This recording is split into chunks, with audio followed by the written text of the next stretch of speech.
पिंकू, बहुत हो गया ये टीवी देखना। जब देखो टीवी के साथ ही चिपके रहते हो। चुपचाप पढ़ाई करो, एग्जाम सिर पर आ रहे हैं। पर तुम्हें कोई चिंता है भी या नहीं? जब देखो टीवी का रिमोट हाथ में रहता है। लाओ इधर दो रिमोट। क्या है मम्मा, अभी बस 5 मिनट्स में बंद कर दूंगा ना। ये एंड चल रहा है शो का। क्या बात है पिंकू, मम्मी की बात क्यों नहीं सुन रहे? जाओ जाकर पढ़ाई करो। अरे आप आ गए, मैं चाय लेकर आती हूँ। पिंकू गुस्से में टीवी बंद करके अपने कमरे में आ जाता है। क्या हुआ छोटे, पड़ गई पापा से डांट? और देखो टीवी। चलो पढ़ाई करो, वरना मम्मी अभी आकर कान खींचेंगी। रोहन भैया, आप चुप हो जाओ और मेरे ऊपर हंसना बंद करो। मुझे पता है मुझे क्या करना है। जब देखो हर कोई मेरे पीछे पड़ा रहता है। मेरा टीवी रिमोट भी छीन लिया मम्मी ने। अब मैं अपनी पसंद का टीवी शो कैसे देखूंगा? काश मम्मी पापा रोहन भैया कोई भी मेरे साथ नहीं होता। मैं बिल्कुल अकेले रहता तो पूरा दिन टीवी का रिमोट मेरे हाथ में रहता। मैं पूरा दिन टीवी देखता, कोई रोकने टोकने वाला नहीं होता। काश मम्मी पापा रोहन भैया अगर मेरे साथ ना हो, फिर तो कोई भी मुझे पढ़ने के लिए भी नहीं कहेगा। मुझे कोई ऐसा जादुई टीवी रिमोट मिल जाए कि ये सब मेरे से दूर हो जाए। बस मैं तो यही चाहता हूँ। अरे ये मैं कहाँ आ गया? ये कौन सी जगह है? ये मैं कहाँ आ गया? आओ पिंकू, तुम यही चाहते थे ना कि तुम सारा दिन टीवी देखो और कोई भी तुम्हें तंग ना करे। अब तुम मेरी सहायता से इस बड़ी स्क्रीन पर जितना मर्जी टीवी देखो, अपना पसंदीदा कोई भी शो। यहाँ पर तुम्हारे मम्मी पापा भाई कोई भी तुम्हारे साथ नहीं है जो तुम्हें पढ़ने के लिए कहेगा। वाह, क्या सचमुच? अब मैं यहाँ पर आराम से रह सकता हूँ और जितना मर्जी टीवी देख सकता हूँ। हाँ पिंकू, ये जादुई टीवी रिमोट की जादुई दुनिया है। यहाँ पर हर कोई रिमोट से चलता है और यहाँ के प्राणी भी रिमोट हैं। अब तुम ये जादुई रिमोट लो और इसकी सहायता से तुम यहाँ पर टीवी देखने के साथ साथ खाना पीना, शॉपिंग करना, कुछ भी कर सकते हो। क्या तुम इस दुनिया में अकेले बिना किसी की रोक टोक के मजे करना चाहते हो? हाँ बिल्कुल, मैं अब यहीं रहूंगा। मुझे नहीं जाना मम्मी पापा के पास। तो ठीक है, आज से तुम यहीं रहोगे। पिंकू को जादुई रिमोट देकर जादुई टीवी रिमोट चला जाता है। पिंकू रिमोट से बार बार चैनल बदलता और कुछ देर मस्ती में टीवी देखता। कुछ देर बाद पिंकू को भूख लगती है। बहुत तेज भूख लग रही है, कुछ खाने का देख कर आता हूँ। क्या चाहिए तुम्हें? मुझे भूख लगी है, कुछ खाने को मिलेगा यहाँ? वो सामने पिज्जा बर्गर की दुकान है, वहाँ से खा सकते हो। Pizza burger? अरे वाह, यहाँ तो मेरी ऐश ही ऐश है। भैया एक पिज्जा और एक बर्गर देना। अरे यहाँ तो सब लोग रिमोट हैं, मेरी तरह तो कोई भी नहीं दिखता। ये लो तुम्हारा पिज्जा और बर्गर। पिंकू पिज्जा और बर्गर खा लेता है। उसे एक आइसक्रीम की दुकान दिखाई देती है। वहाँ पर खड़ा रिमोट पिंकू को आइसक्रीम दे देता है। पिंकू आइसक्रीम लेकर वापस टीवी स्क्रीन के पास आकर बैठ जाता है। अब आराम से टीवी देखूंगा और आइसक्रीम के मजे उड़ाऊंगा। कितना मजा आ रहा है यहाँ। अब तो मेरे कानों में मम्मी के चिल्लाने की आवाज भी नहीं आ रही है। पापा का गुस्से वाला चेहरा भी नहीं देखने को मिलेगा। और रोहन भैया, अब मेरे ऊपर हंसकर दिखाओ। अब यहाँ मैं हंसूंगा। चलो लड़के, बहुत देख लिया टीवी। अब महाराज रिमोट सिंह ने तुम्हें रिमोट महल में बुलाया है। हम महाराज रिमोट सिंह के सेनापति हैं। महाराज रिमोट सिंह कौन है? तुम महाराज रिमोट सिंह को नहीं जानते? उन्हीं की धरती पर खड़े हो, फिर भी पूछ रहे हो महाराज रिमोट सिंह कौन है? हमारे साथ चलो, सब पता चल जाएगा। दोनों रिमोट सेनापति पिंकू को पकड़कर रिमोट महल में ले जाते हैं। अरे ये तो वही जादुई टीवी रिमोट है। महाराज, हम पिंकू को ले आए हैं। पिंकू, कैसा लगा हमारी रिमोट की दुनिया में आकर? अरे जादुई टीवी रिमोट, तो आप ही महाराज रिमोट सिंह हैं। मुझे तो यहाँ बहुत ही मजा आ रहा है। कोई भी तंग करने वाला नहीं है। बस सारा दिन टीवी देखो और मौज करो। मुझे तो आपकी ये रिमोट की दुनिया बहुत अच्छी लगी। ठीक है, जाओ फिर तुम आराम से टीवी देखो। महाराज, ये बच्चा तो अत्यंत ही मीठी मीठी बातें करता है। आपको ये बालक पसंद आया महारानी? जी महाराज, ये बालक बहुत ही प्यारा है। अगर हम इस बालक के साथ खेलेंगे तो कितना मजा आएगा। चिंता मत कीजिए महारानी रिमोट देवी, अब ये बालक कहीं नहीं जाएगा। इस बालक को अपने परिवार से ज्यादा टीवी से प्यार है। पिंकू महल से वापस आकर फिर टीवी देखने बैठ जाता है। उसे वहाँ रहते कुछ दिन हो गए थे। अब लगातार टीवी देख देख कर उसका मन भर गया था। वो रिमोट की दुनिया में भी चक्कर लगाकर थक गया था। वो जहाँ भी जाता उसे हर जगह टीवी के रिमोट ही दिखाई दे रहे थे। अब मैं क्या करूं? सारे कार्टून देख लिए, सब कुछ खा भी लिया। अब मेरा मन नहीं कर रहा। पर मैं ये टीवी बंद कैसे करूं? इस रिमोट में तो टीवी ऑफ करने का बटन ही नहीं है। क्या बात है, क्यों परेशान हो रहे हो? भैया मुझे ये टीवी अब और नहीं देखना। मैं टीवी देख देख कर थक चुका हूँ। क्या आप इसे बंद कर सकते हो? नहीं, यहाँ किसी भी रिमोट में टीवी ऑफ करने का बटन नहीं है। क्या यहाँ पर किसी भी रिमोट से टीवी का बटन बंद नहीं होगा? अब मैं क्या करूँ? मुझे यहाँ नहीं रहना, मुझे यहाँ से जाना है। मुझे अपने मम्मी पापा के पास जाना है। ये बच्चा बहुत शोर मचा रहा है, इसे महाराज के पास ले चलो। छोड़ो मुझे घर जाना है। क्या बात है सैनिकों, ये पिंकू इतना शोर क्यों मचा रहा है? मुझे यहाँ नहीं रहना, मुझे अपने घर में रहना है। क्यों? तुम ही तो चाहते थे ना कि तुम्हें कोई परेशान न करे, तुम आराम से टीवी देखो, तुम्हें कोई टोकने वाला ना हो। फिर ऐसे क्यों बोल रहे हो? तुम्हें वापस घर क्यों जाना है? वहाँ पर तो तुम्हारे मम्मी पापा होंगे जो तुम्हें हर समय पढ़ने के लिए बोलेंगे। तुम्हारा भाई तुम्हें परेशान करेगा, तो फिर तुम यहाँ पर रहकर आराम से टीवी देखो और खाओ पियो। नहीं, टीवी देख देख कर मैं थक गया हूँ। मुझे अब और टीवी नहीं देखना। मुझे अपने मम्मी पापा के साथ मूवी देखनी है, उनके साथ बैठकर खाना खाना है। मुझे अपने दोस्तों के साथ क्रिकेट मैच भी खेलने जाना है। मुझे अभी रोहन भैया के साथ बैठकर स्कूल का बहुत सारा होमवर्क करना है। महाराज, अगर ये बालक यहाँ से चला गया तो मैं किसके साथ खेलूंगी? मैं तो उदास हो जाऊंगी। महाराज कुछ कीजिए, मुझे इस बच्चे को यहीं अपने पास ही रखना है, अपना बेटा बनाकर। आप चिंता मत करो महारानी, अब ये बालक कहीं नहीं जाएगा। अब ये हमारा बेटा बनकर यहाँ रहेगा। सैनिकों, इसे पकड़ लो। अब वक्त आ गया है कि ये भी हमारी तरह एक जादुई टीवी रिमोट बन जाए। जो आज्ञा महाराज, अब कुछ ही वक्त लगेगा और ये बालक जादुई टीवी रिमोट बन जाएगा। आओ पिंकू, मेरे पास आओ। देखो, अपनी रिमोट मम्मी को प्यार नहीं करोगे? आओ मेरी गोदी में आओ। इस बालक के हाथ बांध दो, ये भागने न पाए, इसे अपने जैसा बनाना है। पिंकू, अब तुम जादुई टीवी रिमोट बनने के लिए तैयार हो जाओ। मम्मी बचाओ, पापा, रोहन भैया, मुझे बचाओ। मुझे टीवी का रिमोट नहीं बनना। पिंकू, टीवी रिमोट की जगह किताबें भी देख लिया करो। पढ़ने बिठाया था या सपने देखने? क्या मैं कहाँ हूँ? मैं तो महाराज रिमोट सिंह के दरबार में था।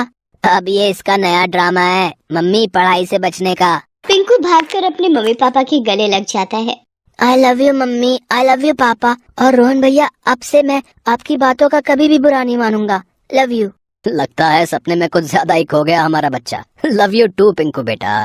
सपना ही सही, पर पिंकू को समझ आ गया था कि हमारे बड़े हमें हमारे भले के लिए समझाते हैं। हमें हमेशा सभी काम अपने समय पर ही करने चाहिए। खेल के साथ पढ़ाई और पढ़ाई के साथ खेल दोनों ही जरूरी है। ये बात पिंकू समझ गया था।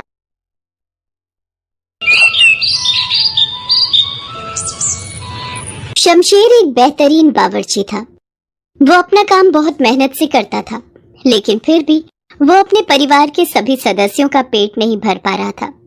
ऐसा इसलिए था क्योंकि शमशेर का परिवार बहुत बड़ा था। परिवार में उसके बूढ़े माँ बाप, पत्नी कम्मो और 3 बच्चे थे। इसके अलावा शमशेर का बड़ा भाई सतवीर और उसके बीवी बच्चे भी साथ ही रहते थे। घर में कमाने वाला अकेला शमशेर ही था, क्योंकि शमशेर के पिता अपनी बीमारी के चलते बिस्तर पर थे और बड़ा भाई सतवीर एक नंबर का निकम्मा था। भैया उठो, चलो मेरे साथ। सुना है नुक्कड़ वाले ढाबे में रसोइये की जगह खाली है। ढाबे के मालिक से मेरी अच्छी बनती है, मैं वहाँ आपकी बात करवा देता हूँ। आपको वहाँ जरूर काम मिल जाएगा। मैं तुझे रसोइया दिखाई देता हूँ क्या है? और वो भी उस खड़ूस रामलाल के ढाबे पर। तुझे पता है ना मेरा 36 का आंकड़ा है उससे। उफ़ो भैया, ऐसा सोचोगे तो फिर मिल गई आपको नौकरी। हाँ तो नौकरी करनी किससे? मैं तो पैदा ही मालिक बनकर हुआ था। सुन मेरी बात, तू भी ये होटल में खाना बनाने का काम छोड़ और चल, दोनों भाई मिलकर नया ढाबा खोलते हैं। 2-4 कारीगर रख लेंगे जो सारा दिन खाना बनाएंगे और ग्राहकों को खिलाएंगे भी। अच्छा, और हम क्या करेंगे? नोट गिनेंगे और क्या। सच में शमशेर, तू ना बड़ा ही बुद्धू है भाई। मैं बुद्धू ही सही भैया, पर आपकी तरह फेंकू नहीं हूँ। नया ढाबा खोलने की बात करते हो, जरा ये तो बताओ इसके लिए पैसे कहाँ से आएंगे? और कारीगर, वो क्या मुफ्त में काम करेंगे हमारे लिए? और तू इस सब की चिंता मत कर, मैंने सब सोच लिया है। और सच बताऊं तो नया ढाबा खोलने की तैयारी भी शुरू कर दी है मैंने। हैं? क्या मतलब? मुझे सब साफ साफ बताइए, जल्दी बताइए। अरे वो अपने गांव की जो पुश्तैनी जमीन थी ना, मैंने उसका सौदा पक्का कर दिया है। अगले हफ्ते तक पूरे पैसे मिल जाएंगे। उसके बाद कागजी कार्रवाई, बस फिर समझ ले कि खुल गया अपना ढाबा। हाय रब्बा, ये क्या कर दिया भैया? ले दे के एक वही जमीन तो थी अपने पास और आपने उसे भी बेच दिया। कम से कम एक बार मुझसे तो पूछ लेते। ओए तू चुप कर, ये मत भूल कि बड़ा भाई हूँ मैं। पुश्तैनी जमीन का क्या करना है और क्या नहीं, ये मैं तय करूंगा, तू नहीं, समझा? और हाँ, एक बात और सुन ले, नए ढाबे में हिस्सेदारी चाहिए तो चुपचाप मेरी मदद करने आ जाइयो, वरना एक फूटी कौड़ी नहीं मिलेगी तुझे, याद रख। सतवीर ने शमशेर के सामने कोई रास्ता नहीं छोड़ा।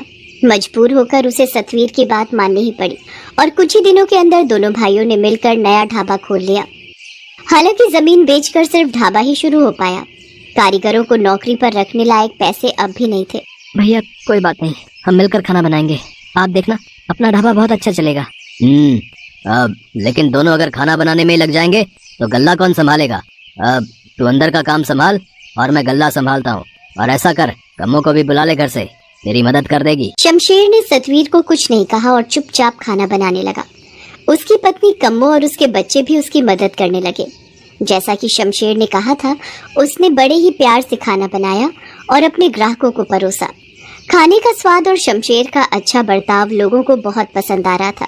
भाई वाह, मान गए भैया, मान गए। खाना तो वाकई बहुत बढ़िया है, कहीं कोई कमी नहीं है और बहुत ही बढ़िया। अब से जब भी यहाँ से गुजरेंगे खाना आपके हाथों का ही खाएंगे। Bye God. जी आपका हमेशा स्वागत है। बहुत ही कम समय में ढाबा बढ़िया चलने लगा। हालांकि इसके पीछे सिर्फ शमशेर की ही मेहनत थी। उसका बड़ा भाई सतवीर तो सारा दिन गल्ले पर बैठा सुस्ताता रहता था। शमशेर को ये सब खलता जरूर था, लेकिन उसने लड़ाई के डर से कभी कुछ नहीं कहा। फिर एक दिन, ए शमशेर, चल भाई काम समेट ले, अब ढाबा बंद करते हैं। नहीं भैया, अभी ज्यादा अंधेरा नहीं हुआ है, शहर से आखिरी बस आने ही वाली होगी। वो बस सीधे दिल्ली से आती है, तो उसमें कई सवारियां होंगी, तो उन्हें खिलाकर ही चलेंगे। क्या बकवास कर रहा है, मुझे तो बहुत नींद आ रही है। तो ऐसा कर, मुझे घर के लिए खाना बांध कर दे, मैं तो जा रहा हूँ, तू आते रहना जब आना हो। शमशेर ऐसा ही करता है। सतवीर खाना लेकर घर चला जाता है। फिर थोड़ी देर में दिल्ली से आने वाली वो आखिरी बस ढाबे पर आकर रुकती है, जिसका असल में शमशेर इंतजार कर रहा था। बस से उतरकर काफी ग्राहक ढाबे पर खाना खाते हैं और फिर वापस बस में चढ़ जाते हैं। उनके जाते ही शमशेर ढाबा बंद करने लगता है। तभी एक बाबा अपने 2 चेलों के साथ शमशेर के पास आते हैं और उससे कहते हैं, बेटा कुछ खिला दे हम भूखों को, भगवान तुझे इसका इनाम जरूर देगा। बाबा को देखकर साफ पता चल रहा था कि उनके पास खाने के बदले देने के लिए पैसे नहीं हैं, लेकिन फिर भी शमशेर ने उन्हें खाना खिलाने का फैसला किया। उसने जैसे ही खाना परोसने के लिए बर्तन खोला तो देखा कि खाना तो बहुत कम ही बचा था। अरे ये तो बस कम्मो और बच्चों के लायक ही है, लेकिन बाबा इन्हें भी तो भूखा नहीं छोड़ सकता। काफी सोचने और समझने के बाद आखिरकार शमशेर तय कर लेता है कि वो बूढ़े बाबा और उनके दोनों चेलों का पेट भरेगा, अपने परिवार का नहीं। वो खाना परोसकर उन बूढ़े बाबा को दे देता है।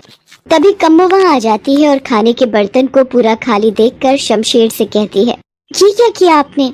थोड़ा सा भी खाना नहीं बचाया। आप और मैं तो रह लेंगे बिना खाए, पर बच्चे वो कैसे रहेंगे भूखे? अब कोई बात नहीं कम्मो, भैया ढाबे से खाना लेकर गए थे, कुछ तो बचा होगा, घर जाकर वही खिला देना बच्चों को। कैसी बातें करते हो जी, घर पर इतने लोग हैं खाने वाले, तो क्या आपको लगता है खाना बचा होगा? अब क्या करेंगे जी, बच्चे शाम से भूखे हैं, उन्हें क्या कहूँ मैं? कम्मो की बात सुनकर शमशेर को एहसास हुआ कि उससे वाकई गलती हो गई। उसे सारा खाना इस तरह खत्म नहीं करना चाहिए था, पर अब वो कुछ नहीं कर सकता था। फिर से कुछ पकाने के लिए राशन नहीं था और रात भी हो चुकी थी, इसलिए बाजार से राशन लाना भी मुमकिन नहीं था। अपने बच्चों के भूखे चेहरों के बारे में सोचकर शमशेर की आंखों में आंसू आ गए। पास ही बैठे बूढ़े बाबा शमशेर का दिया हुआ खाना खाते हुए सब कुछ सुन और देख रहे थे। खाना खत्म करने के बाद वो शमशेर के पास गए और उससे बोले, जुग जुग जियो बेटा, उदास मत हो, तुम्हें अपनी नेकी का इनाम जरूर मिलेगा। इतना कहकर बाबा ने शमशेर के खाना पकाने वाले बर्तन पर अपना हाथ रखा और कुछ मंत्र पढ़ने लगे। फिर उन्होंने शमशेर से उस बर्तन पर हाथ रखने को कहा। शमशेर को कुछ समझ नहीं आ रहा था, लेकिन फिर भी उसने बर्तन पर हाथ रख दिया। इसके बाद, जब तुमने इतनों का पेट भरा है तो तुम्हारे बच्चे भूखे कैसे रह सकते हैं? इस बर्तन को खोलो। बाबा के कहने पर शमशेर ने जैसे ही बर्तन के ऊपर का ढक्कन हटाया तो उसे अपनी आंखों पर विश्वास नहीं हुआ।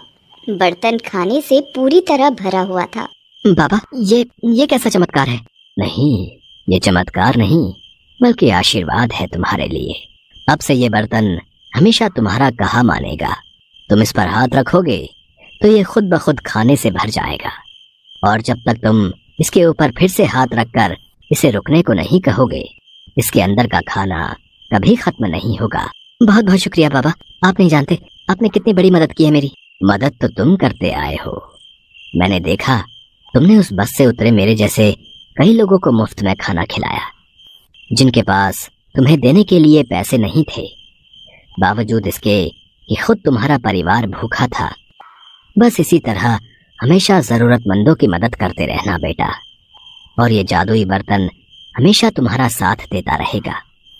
पर हाँ, याद रहे, अगर कभी मन को लालच घेरे या फिर किसी को धोखा दिया तो ये बर्तन कभी तुम्हारा साथ नहीं देगा। जी बाबा जी, मैं समझ गया कि मुझे अब क्या करना है। शमशेर को आशीर्वाद देकर वो बाबा अपने चेलों के साथ वहां से चले गए। वास्तव में उस जादुई बर्तन ने शमशेर की जिंदगी बदल दी। अब उसे सारा दिन भट्टी के सामने खाना पकाने की जरूरत नहीं थी। उसके हाथ रखते ही वो बर्तन लजीज खाने से भर जाता था, और जब तक शमशेर उसके ऊपर वापस से हाथ रखकर रुकने को ना कहे, खाना खत्म ही नहीं होता था। शमशेर हर रोज सबसे पहले अपने सभी ग्राहकों को भरपेट खाना खिलाता और फिर हर रोज शाम के वक्त कई गरीबों को मुफ्त में खाना खिलाता था। लेकिन ऐसा तब तक ही चल सका जब तक उस जादुई बर्तन के बारे में सतवीर को पता नहीं चला। अच्छा, तो ये बात है। इसे क्या लगा? ये नहीं बताएगा तो मुझे कुछ पता नहीं चलेगा। ये जादुई बर्तन इसके पास नहीं होना चाहिए। इस बेवकूफ को क्या पता इसका सही इस्तेमाल कैसे करना है। सतवीर ने बड़ी चालाकी से शमशेर को किसी काम के बहाने घर भेज दिया। शमशेर ने जाने से पहले बर्तन के ऊपर हाथ रखकर उसे रुकने का इशारा कर दिया था। फिर उसके वहां से जाते ही सतवीर ने सबसे पहले तो इस जादुई बर्तन को पूरी तरह खाली किया और फिर उसमें एक सोने का सिक्का डाल दिया। फिर उस बर्तन को बंद करके उसके ऊपर हाथ रख दिया। सतवीर को उम्मीद थी कि वो बर्तन खाने की तरह ही सोने के सिक्कों से भी भर जाएगा, लेकिन ये सिर्फ उसकी सोच थी। ये क्या? इसमें तो मेरा सिक्का भी नहीं है। ये तो धोखा है। शमशेर ने गुस्से में उस बर्तन को जमीन पर दे मारा, जिसके बाद उस बर्तन के टुकड़े टुकड़े हो गए। तब तक वहां शमशेर भी आ पहुंचा। बर्तन को टूटा हुआ देखकर वो सब कुछ समझ गया। शमशेर को गुस्सा तो बहुत आ रहा था, लेकिन फिर भी उसने सब्र से काम लिया। उसने सतवीर से कुछ नहीं कहा, बल्कि उसी वक्त उसने सतवीर से अलग होने का फैसला कर लिया। सतवीर ने उसे रोकने की बहुत कोशिश की, लेकिन इस बार शमशेर जिद पर अड़ गया। वो अपने बीवी बच्चों और माता पिता को लेकर सतवीर से अलग रहने लगा, और तब जाकर सतवीर को एहसास हुआ शमशेर की अहमियत का भी और मेहनती होने की जरूरत का भी। हेलो दोस्तों, कैसे हैं आप सब? हमारी कहानियाँ देखने के लिए हमारे चैनल को सब्सक्राइब कीजिए और हाँ, बेल आइकॉन पर क्लिक करना मत भूलिएगा।